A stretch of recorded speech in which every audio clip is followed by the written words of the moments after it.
All right, good afternoon. I'm Dawn Burkhalter from the Manhattan Fire Protection District. Thank you so much for coming to TRIAD today. We finally had some nice weather to come out to. We're going to have 2 sessions today. We're going to learn about advanced care planning from Journey Care, as well as ComEd is going to speak after that on their new smart meters. So we're going to get 2 for 1 today for coming. So I want to introduce our first speaker, Rachel Talene, thank you, from Journey Care. She does all of the consumer outreach, customer outreach. She recently spoke at our state TRIAD conference, and we wanted to bring her here to you, so I will turn it over to her. I'm going to ask Tim. Tim is with business development, and he does a much better job of just briefly explaining what Journey Care does than I do. So I'm going to ask Tim to do that part, then we'll jump into the presentation. Thanks, Rachel. As Rachel mentioned, my name's Tim. I'm a partner relations manager with Journey Care. So as part of my responsibility, I go out and educate the folks that work with the hospice eligible, palliative eligible patient base and educating them when the time's right for palliative or hospice. With that being said, obviously with Journey Care, we're a non-for-profit that provides care in palliative and hospice. So what is that? That's pain and symptom management at end of life. Okay, we want to provide quality of life when unfortunately maybe the quantity of days are no longer there. And we do that with a holistic approach, providing a full interdisciplinary team with a nurse, CNA, a chaplain for spiritual needs, social worker, and a phenomenal volunteer base as well.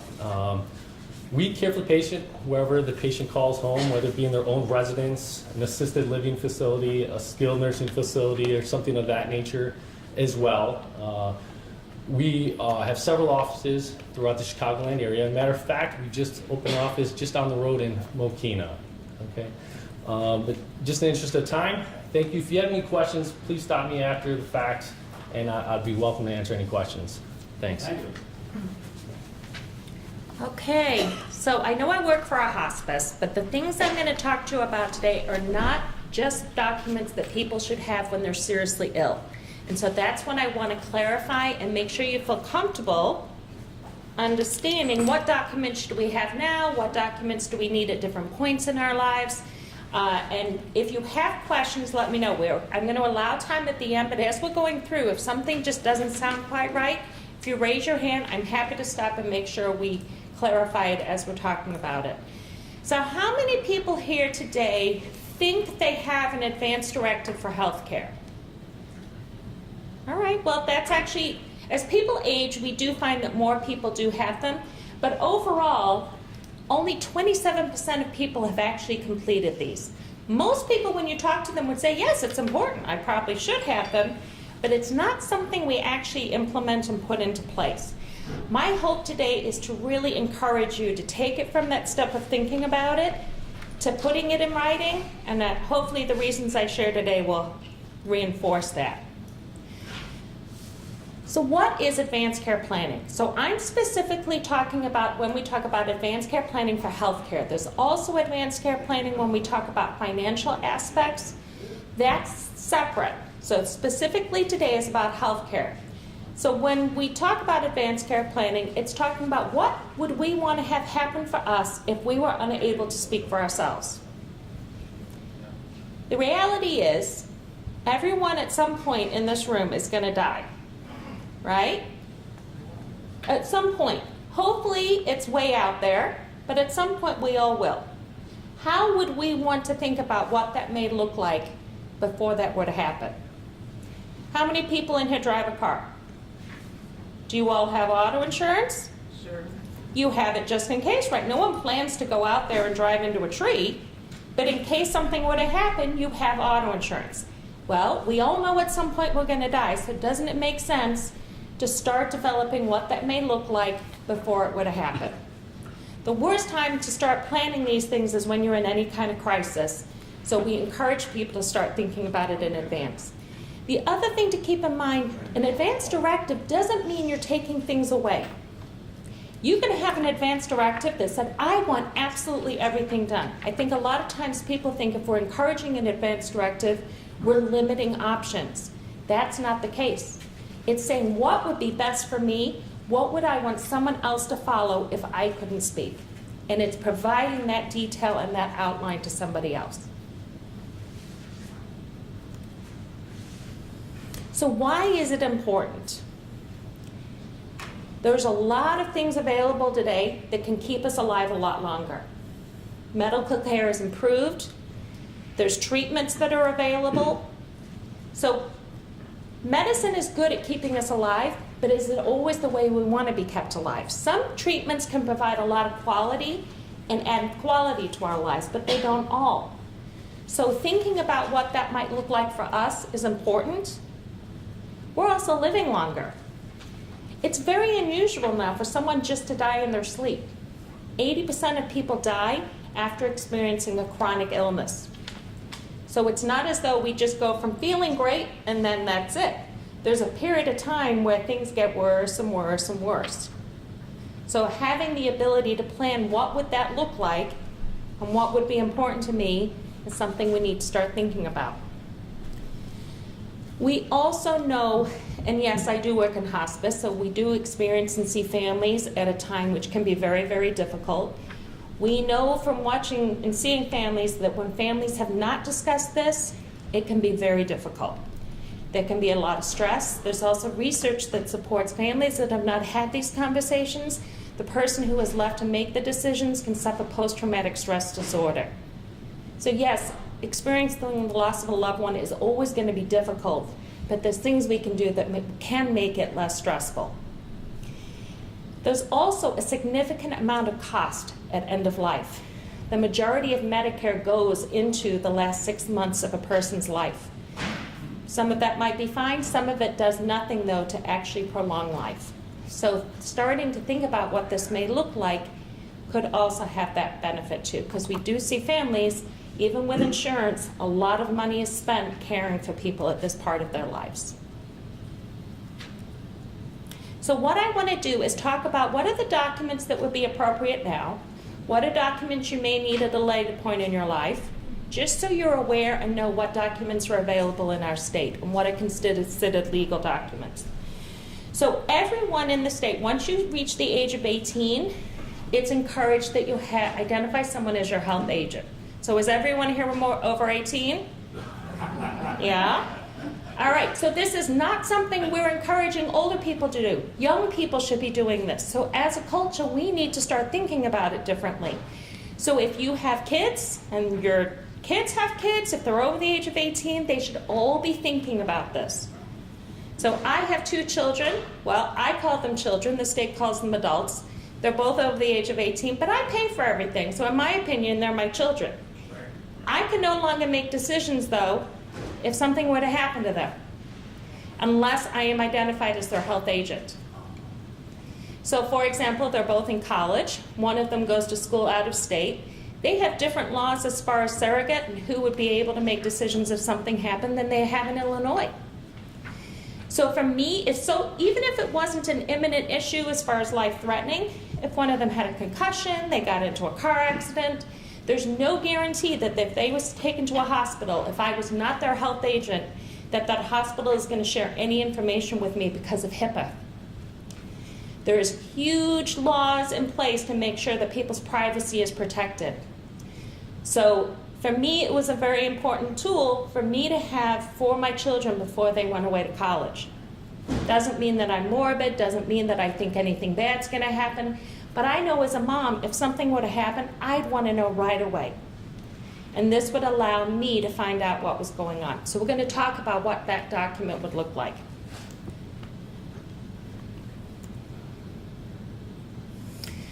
So there's 2 documents. We're going to flip a little bit. There's 2 documents in Illinois that you could use to identify someone as your health agent. What I brought was one of those documents, which is called a 5 Wishes.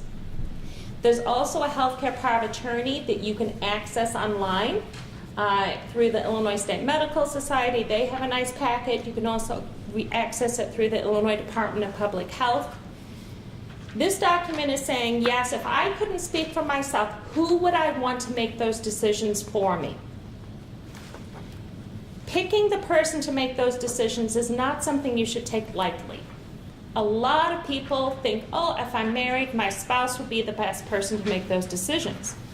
You really need to think through, could that person actually do it in that situation?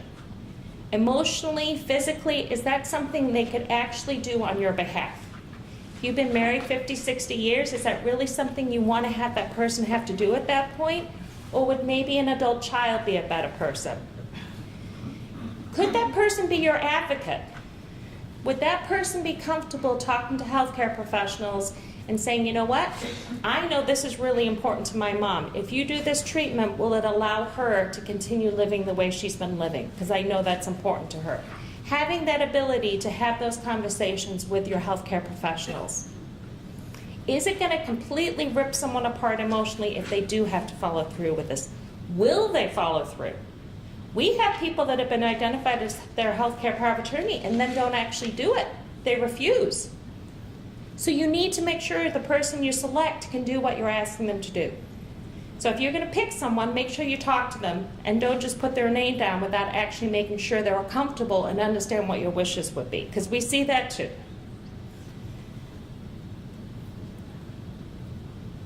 So the health agent needs to be someone who's at least 18. Would I err on the side of going older? Yes, I would. Would I want my 18-year-old daughter having to make these decisions on my behalf? No. So think about who you think would be a better person. We talked about this a little bit more. Here's another one, resisting pressure from others.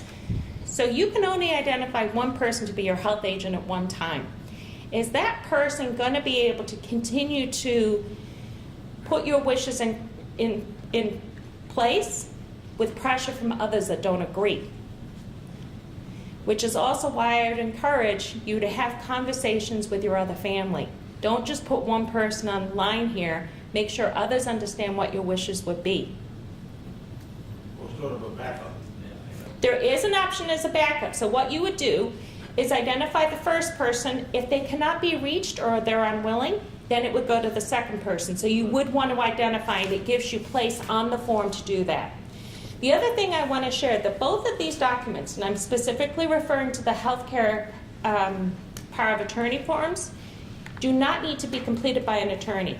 These are free documents, and you can implement them on your own. You don't need an attorney to complete these. So on the 5 wishes, the one that I gave to you, on page 10 is the page where you're going to be identifying and putting down, well, so page 4 is where you're going to identify the people to be your health agent. Page 10 is the form that you're going to be completing to implement it. So this document is used throughout the country. So some of this is appropriate for other states. So for example, you identify who your health agent is. You're going to walk through the document, and the reason we use this form, it's a pretty nice document as far as how do you feel about this? Is this something you'd want or not want? And you check off what would be important for you. When you've reached those decisions, and I would recommend, even if you can't complete all of it, complete what you can. What you're doing is providing guidance to your health agent. So if your health agent understands what are things that I find acceptable, what are things I find unacceptable, you're providing them with more information than they probably have now. So provide what you can. If you've seen situations where you're not comfortable with something you've seen, that's not a treatment, that's not a procedure that you yourself would want to go through, jot it down. Let someone know that that's not something you'd want to experience. So then on page 10, you're going to put I, and you're going to include your name. You're not going to sign it, though, until you have a witness. The witness has to watch you sign this document. They don't need to know what you've completed. They don't need to know what your wishes are.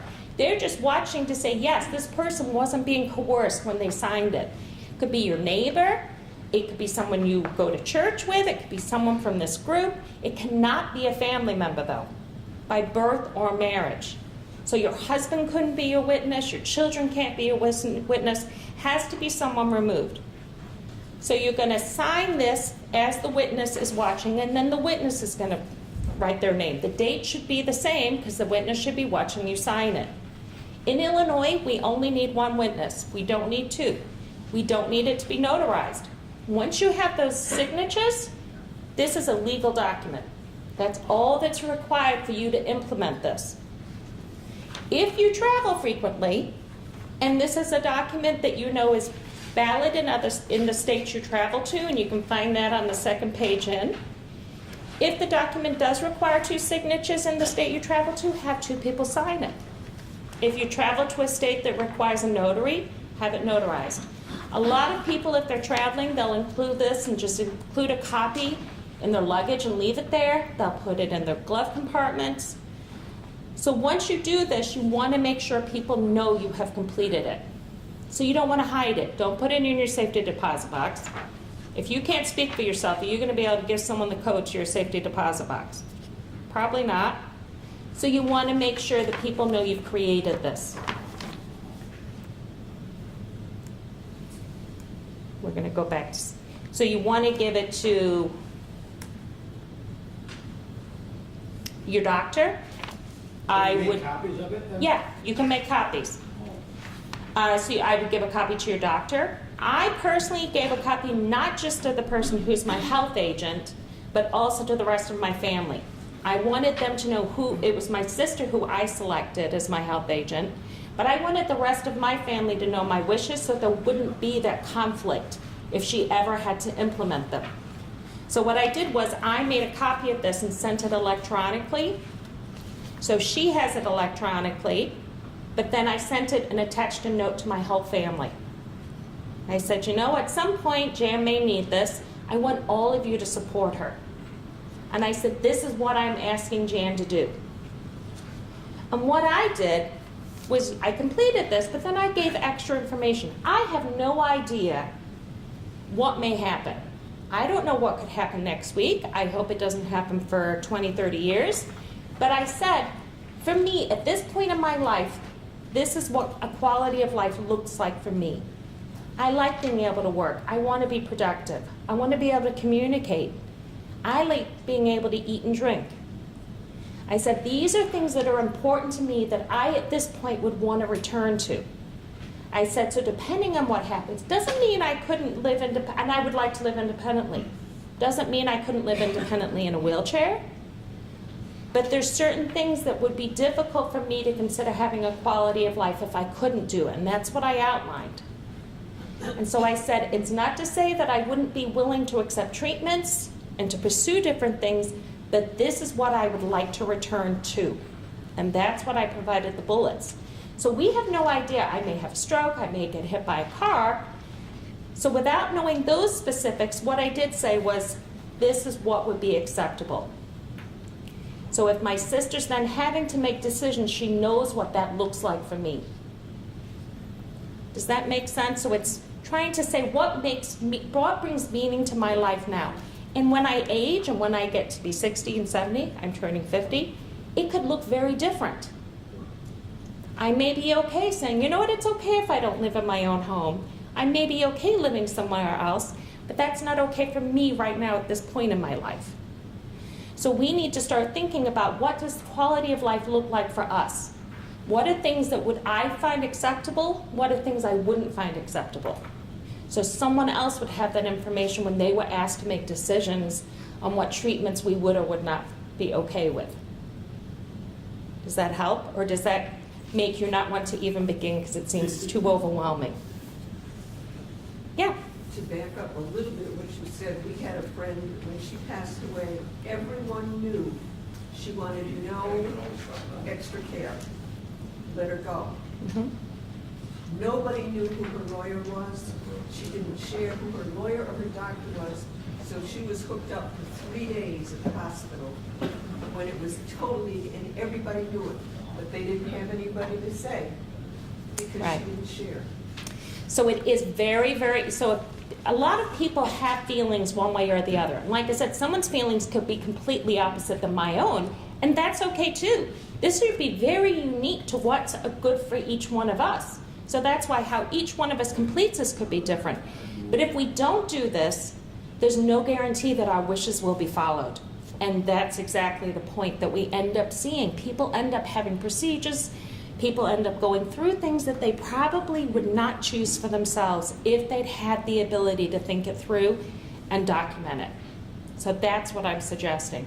How many people here would feel comfortable, if you're married or if you have an adult child, making decisions on behalf of someone else? Have you had conversations enough to know what that person would or would not want?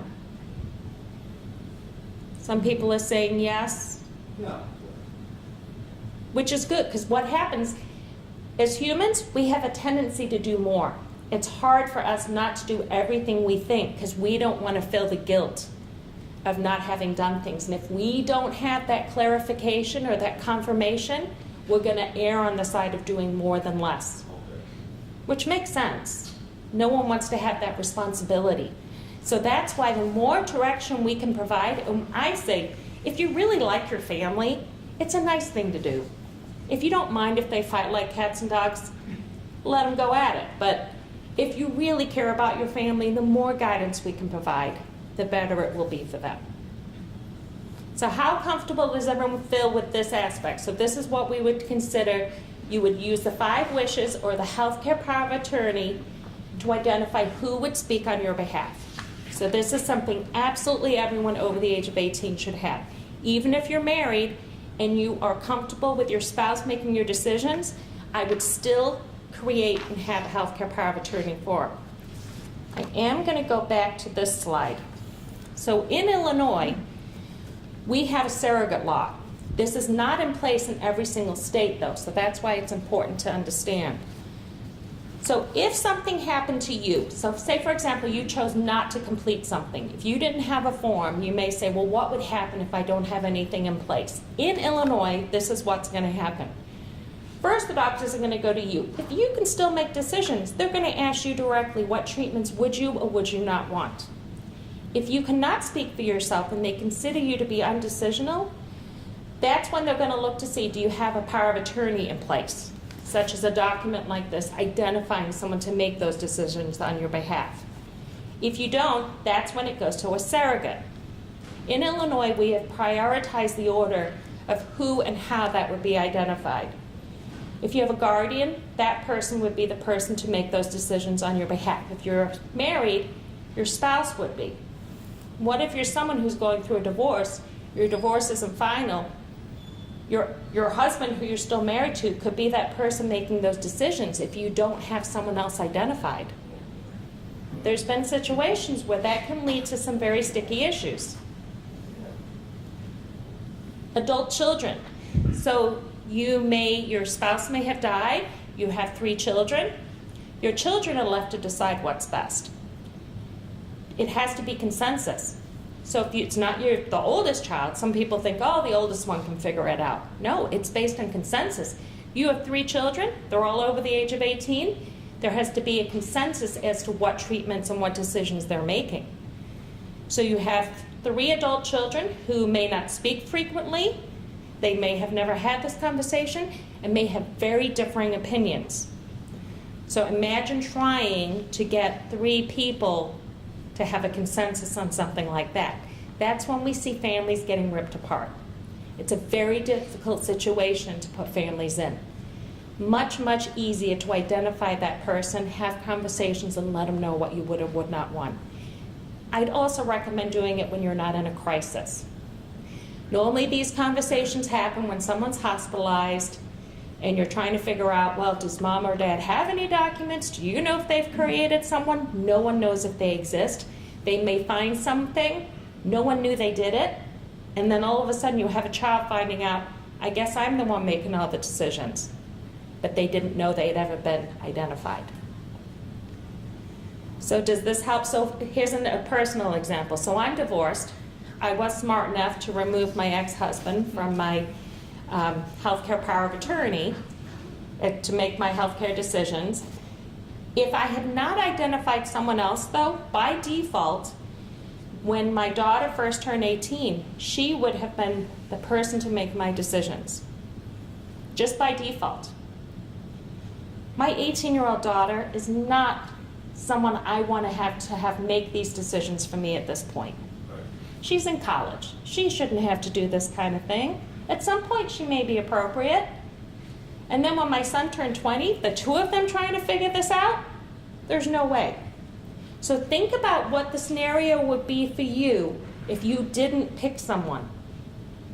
Would you be okay with that? Do you think that person who would be contacted would know enough to make those decisions for you? Do you have a question?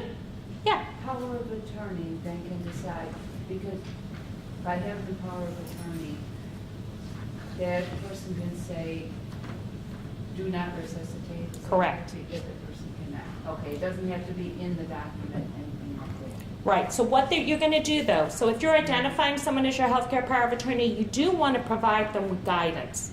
So she had asked, the healthcare power of attorney could say, do not resuscitate or do resuscitate, etc. That person's going to want to know your wishes if you're asking them to make these decisions, and all of that is included in the document. It's going to walk you through and say, if I have brain damage and the doctors don't expect me to recover, would I want to go on a ventilator? So this document is going to walk you through that kind of information. I would also encourage, some of this is kind of like warm fuzzies. It's you kind of are like, really? There's a section in here, how would I like to be treated? And some of it says, well, if my mouth's really dry, I'd like someone to put water in. Well, who wouldn't? No, I want my lips to be really crackly. I want them to be really dry. Don't touch me. I mean, most people would agree that they'd like to be treated well. But our medical doctor several years ago was talking about this, and she said, well, I specified not only do I want to have my lips moistened, I'd like swabs of red wine followed by chocolate going through my mouth. So think about how could you personalize this so that your family really truly understands what you want. This should talk to your family and give them that kind of guidance. If there's certain music you love to listen to, or if you hate country but your children love country, tell them, don't think about playing country music if I can't respond. That's just plain mean. Write things in the document so that your family at some point will be able to look at this and reflect and hear your voice talking to them. I've also heard some phenomenal eulogies where people have referenced things that people have written in their 5 wishes. Things that people have shared with families saying, I love you, I appreciate it, and they'll just share very personal messages. They'll just even write them in the border, and those have been read off later. So think of this as a way to share messages with your family. So does everyone feel comfortable why we'd all have a healthcare agent? Even if we're married, even if we're 19 and we're really healthy, it's just a really good idea to have this. All right, now we're going to talk about, so how many people have heard of a living will? All right, so this is a document that normally attorneys will include in documents. If you're doing estate planning, this is a document they will typically include when you're completing other forms. And you may also include or identify a healthcare power of attorney. A living will was the very first advance directive that was developed. It's still a legal document in Illinois. However, it's very rarely implemented by the healthcare professionals because it's very limiting.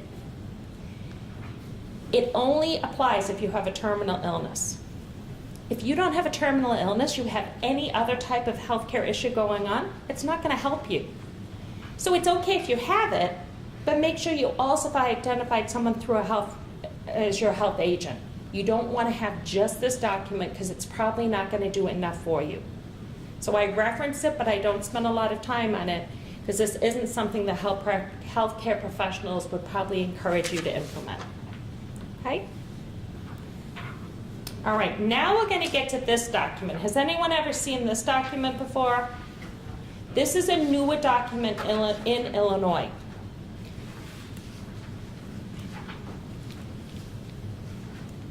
All right, so we talked first And we were talking about the fact that everyone should have a healthcare power of attorney form, correct, at the age of 18.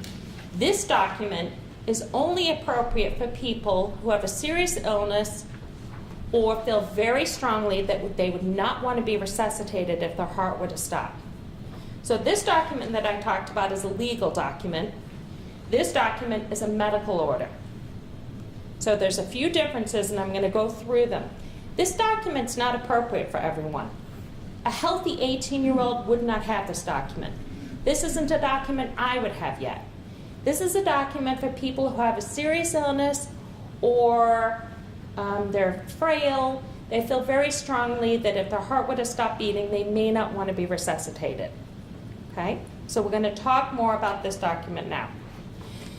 So this document is being used in almost every state except for South Dakota. They're not quite on the wagon yet. They're getting there. So it's called, in Illinois, it's called a practitioner order for life-sustaining treatment. This form replaced what we knew as the do not resuscitate form. Is everyone's familiar with that form? So the do not resuscitate form is no longer available online through the Illinois Department of Public Health. This form replaced it. Now, if paramedics were to see someone with a do not resuscitate form, they would still honor it. But this form is now the document that is being completed with either your physician, advanced practice nurse, physician assistant. This form replaced it, and I'm going to kind of explain why it's a little bit different, and it offers people a lot more options. So this section, in addition to saying would I want to be resuscitated, yes or no, provides people with more options as far as while I'm still breathing, how would I feel about being on a ventilator? Would I be okay with that, yes or no? The reason you would have this form, and I keep going back to the resuscitation because that's really, truly a huge reason. So say I had a health agent. I called paramedics to my house because my mom collapsed, she's not breathing, and the paramedics came. If I just tell them I'm the health agent and my mom doesn't want to be resuscitated, they're still going to have to do everything. Paramedics require a medical order for them not to do resuscitation, at least in the state of Illinois. So as the health agent, you could be screaming and yelling, saying, I know my mom doesn't want this. She doesn't want to be resuscitated, but paramedics are required to have a signed valid medical order for them not to resuscitate someone. So if that's something that someone feels strongly about, that's the reason you would also have what we call a post form. All right, so the reason this form is being implemented, like I said, not just in Illinois, but throughout the country, the goal is to encourage healthcare professionals to have better conversations with patients. As a patient, we should be more informed and educated so we can make decisions about what's happening to us. That's why this form was developed, and that's why our state is using it. So for example, if someone is diagnosed with a serious illness, it's anticipated that as the illness progresses, the person will die. This form allows people to say what are the treatments I would and would not find acceptable during that process. So it's encouraging a much broader conversation so that someone really understands what's going to happen, what's likely to happen. If I had issues breathing, how would I want people to respond? How would I want to be treated? Am I comfortable going on a ventilator? What would that look like? I may be comfortable trying it once. If that doesn't work out or I don't like the way it works, I can change and say, you know what? If that happened again, that's not how I want you to treat me. We've never had this option before. So the goal is to really encourage conversations between healthcare professionals. This has to be completed, though, by a healthcare professional. This isn't something you can complete and then go to your doctor and ask him to sign, or her. This is something you would do together. This document, the other thing to keep in mind, it's voluntary. No one can tell you you have to complete it. So the one thing that's nice about this, so when people do complete this, it's showing that they feel very strongly about their wishes. If you complete this, you need it to be visible for people to find. So if a paramedic's gonna come to your house, at least do you look on the freezer, the fridge? Is there any other place you would typically look? Is it normally there? When I teach people, I tell them to put them on the refrigerator where it's easily accessible, where Yes. they won't forget where it's at. So most people, and that's consistent throughout the state, there's some towns where they have containers they put inside the freezer. Seems to me asking someone to go digging through your chicken nuggets and ice cream to look for it seems like a challenge. So if this is something you feel strongly about, even if you don't want to look at it every day, stick it in an envelope and write on the envelope on the fridge, post, something so someone's going to know to look in it. So I understand you may not want to stare at this every time you open your fridge door, but you want it to be in a place where paramedics are going to look if they're called to the house. Once this is completed, so say the paramedics come, they look at the form, and they say, yes, this person wants to be resuscitated. They're going to take this form and you to the hospital.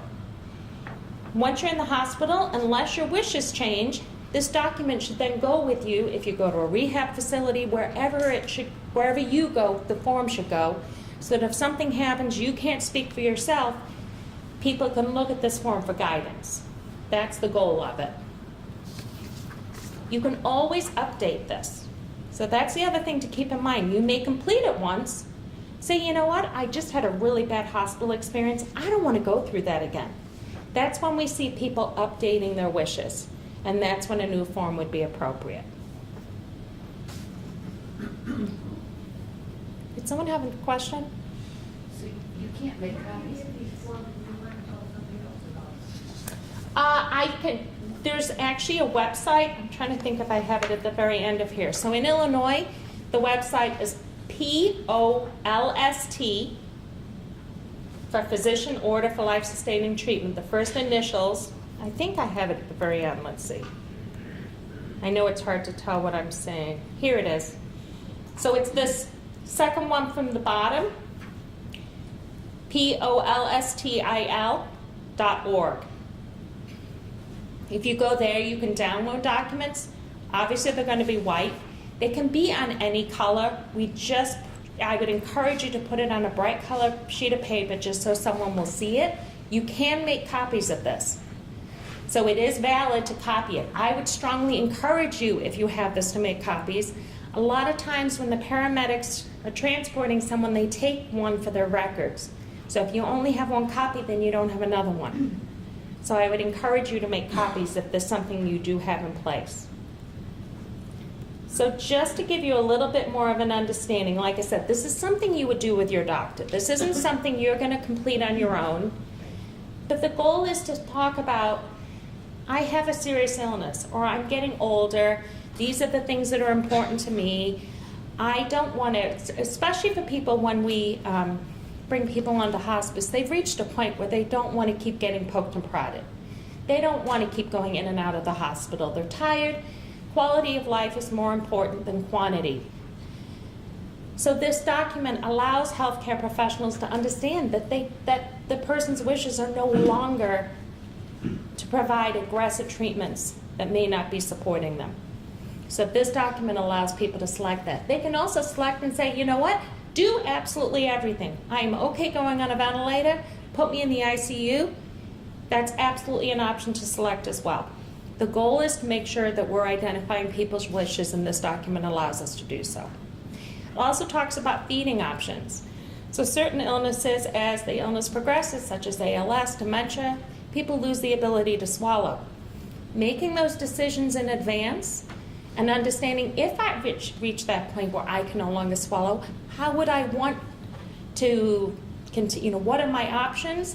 Having that chance to think about it not in a crisis is much better than getting a phone call, so-and-so can no longer swallow, what should we do? So that's why it's there, to encourage broader, bigger conversations.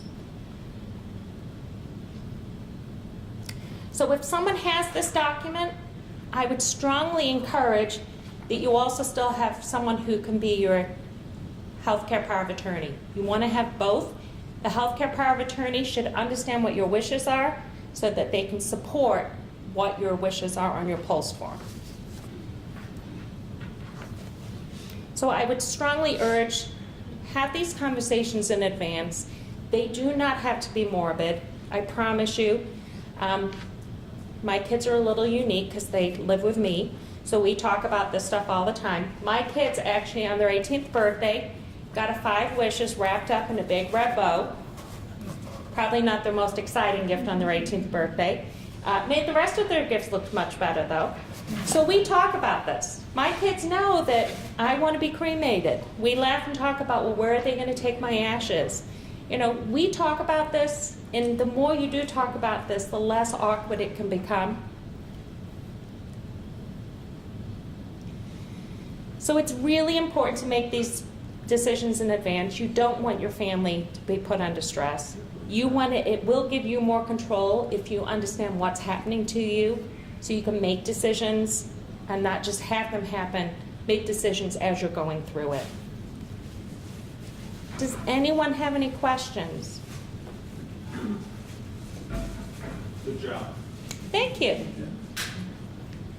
All right. Well, I do have more of this one, so if you want to take any additional ones for other people that couldn't join you, we also have more of the pink, the Pulse form, and I will be in the back if you have questions afterwards, because I think ComEd's coming up. Is that correct?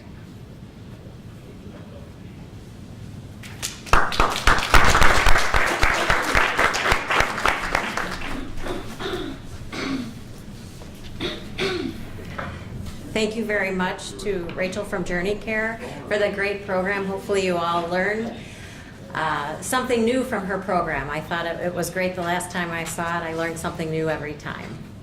All right, we're going to do a switch over here in about, give us 2 minutes if you want to grab a cup of coffee, cookies. ComEd brought some donuts.